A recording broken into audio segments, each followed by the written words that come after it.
our easy cross-legged position, rib cage over the pelvis.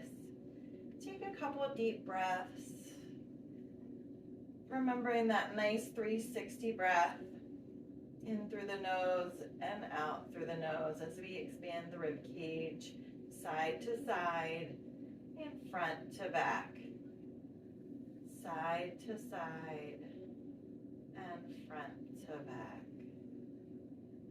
One more time, really expanding into that rib cage, side to side, front to back.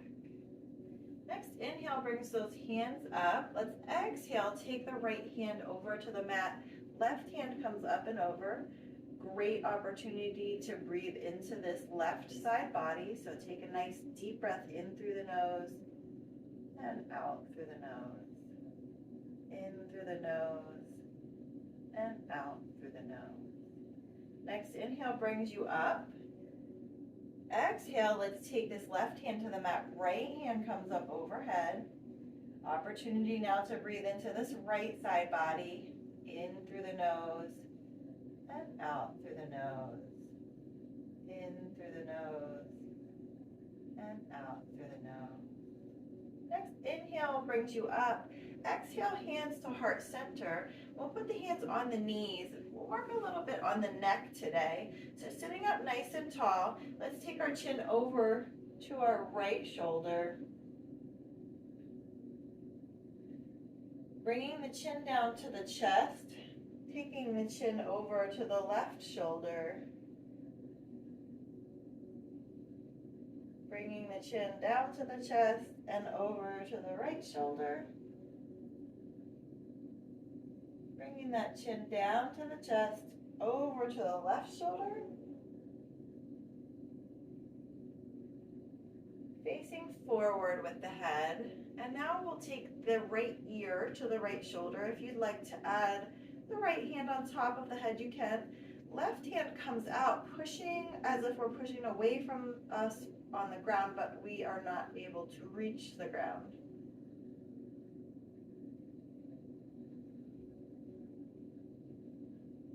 Bringing the head up, taking the left ear this time to the left shoulder. If you'd like to add the left hand, you can. Right hand comes out, pushing away from the body, not really reaching the floor.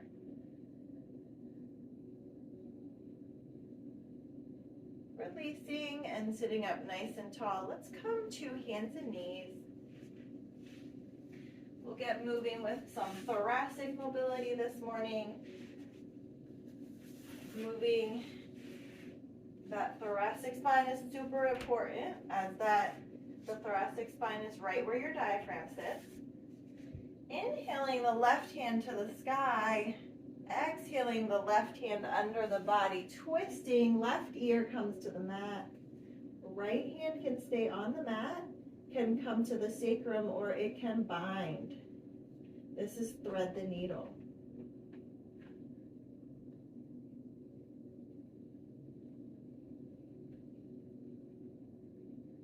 Right hand comes to the mat, left hand comes up. Let's look at those left thumbs. Really open into the chest here, looking up, up, up. Left hand comes down to the mat. Right hand comes up to the sky. Inhale. Exhale, bring that right hand under the body. Right ear to the ground. Left hand can stay on the mat, can come to the sacrum, or it can bind by touching that right thigh.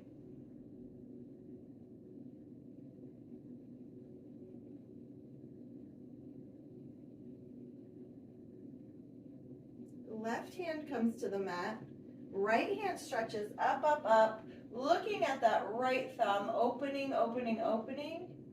Right hand comes down to the mat. Let's take our hands to the short side of the mat and bring the heart down to the mat, leaving a nice right angle between the shin and the thigh here. This is puppy pose, heart melting pose.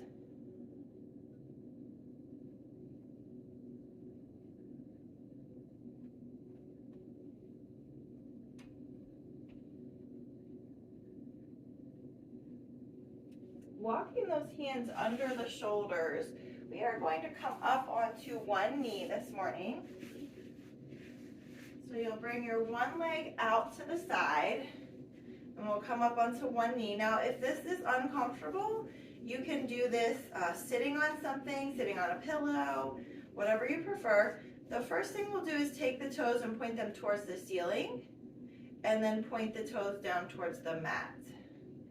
Ceiling, mat, ceiling, mat. Now, if you want to follow along with your butt going up and down, you can, or you can just continue to go ceiling, mat. When the booty goes down, the toes go up. When the toes go down, the booty goes up. Booty down, toe up. Booty up, toe down.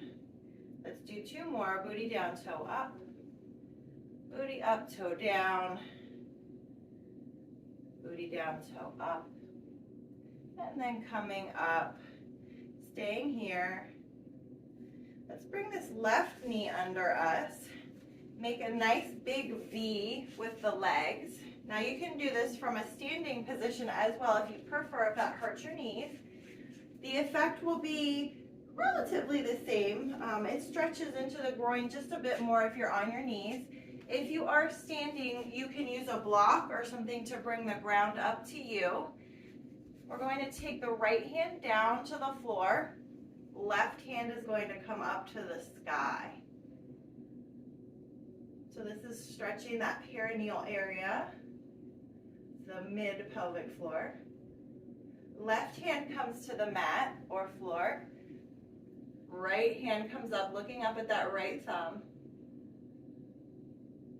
And let's switch through that a few more times, syncing movement with breath. So inhale at the top, exhale at the bottom.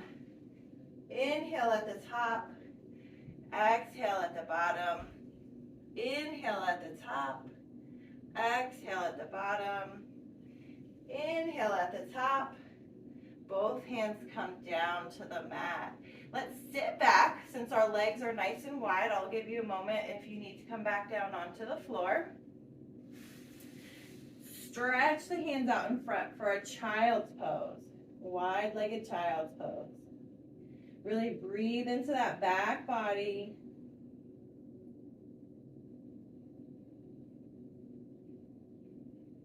Let's walk these hands over to the left, sinking down into that child's pose, really getting an opportunity to breathe into the right back body.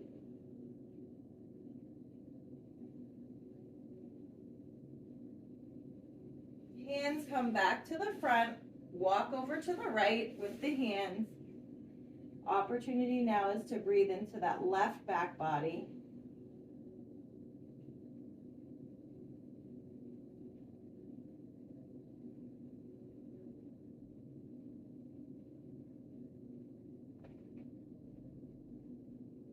Bringing those hands underneath the torso.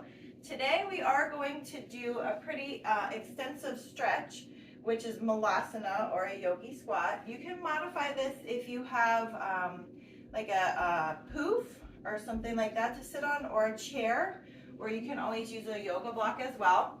So we'll start in a nice standing position. Feet come apart, knees bend, and go out to the sides. And we come down into our yogi squat. Now we can use the block. We can sit on the block if we like, or if you want to sit on a chair or the edge of the couch, you'll just open the legs up nice and wide.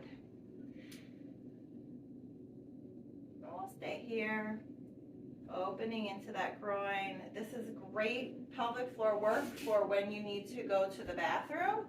Just dropping into one of these. And if you are struggling to get into this pose and you're walking into the bathroom, you can hold on to the door jamb and drop into this as much as you can with the help of the door jamb. So you wouldn't necessarily need to be this deep. You could be not as deep.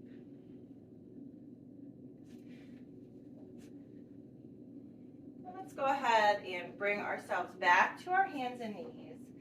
We'll come all the way down onto our back. Make sure your block is nearby.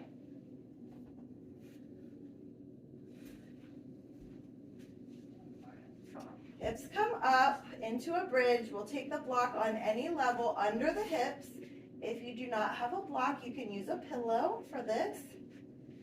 We did this yesterday in my digestion class, and I did it with a bolster, and it was quite lovely. And just go ahead and breathe here. We are getting a reversage of gravity and blood flow here. So if you have any sort of prolapse, this is really great for prolapse. And it is also great for digestion and lymphatic drainage.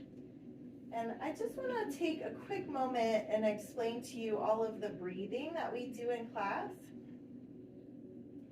Your diaphragm, which sits underneath your ribs, is used for breathing.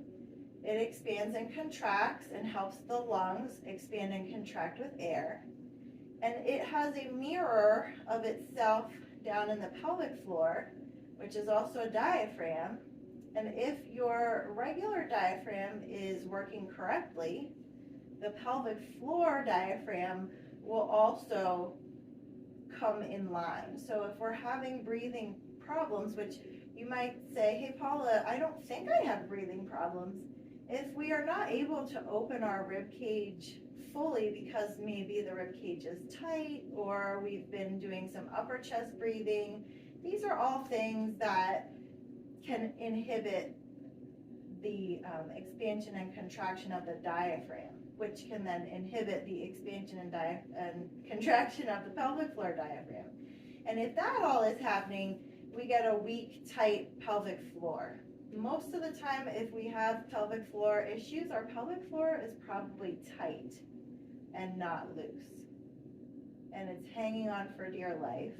And when we ask it to do something like cough or sneeze or jump, it just has no more left in it, and sometimes leakage can happen. So I hope you enjoyed my soapbox while you were getting your lymphatic drainage in this morning. Let's take the hips up. Take this block that we have handy. We'll put it in between the legs, and we'll do 10 nice presses with the legs into the block.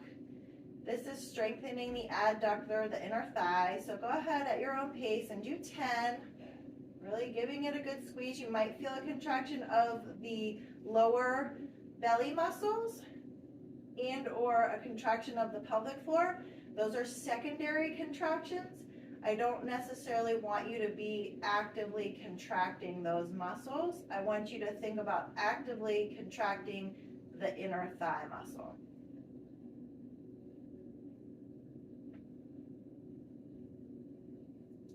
Good. And when you're ready, we can take that block out from underneath the legs. I'm going to grab my second block. We're just going to do a short little Shavasana this morning, maybe 1 minute.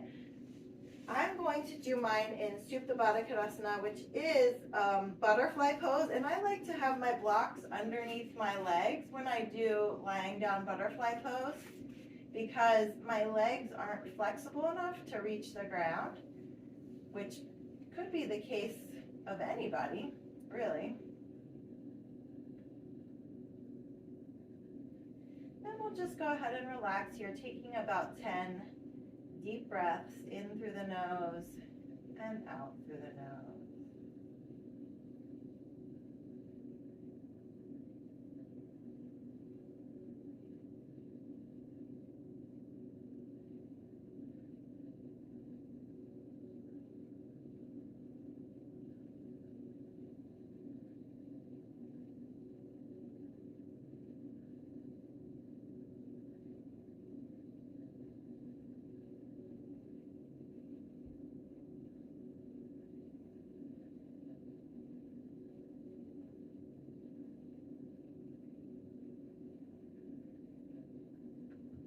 Let's wiggle into fingers and toes, taking the hands on the outside of the legs, pushing the legs together, removing one of your blocks, rolling to one side, cradling the head with the arm.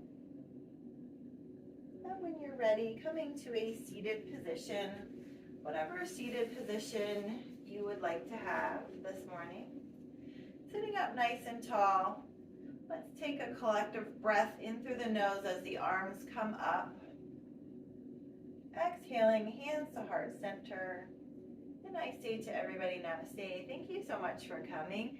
May your coffee and your pelvic floor be strong today. Although I must say, if you're drinking a lot of coffee, not great for your pelvic floor. Thanks for coming.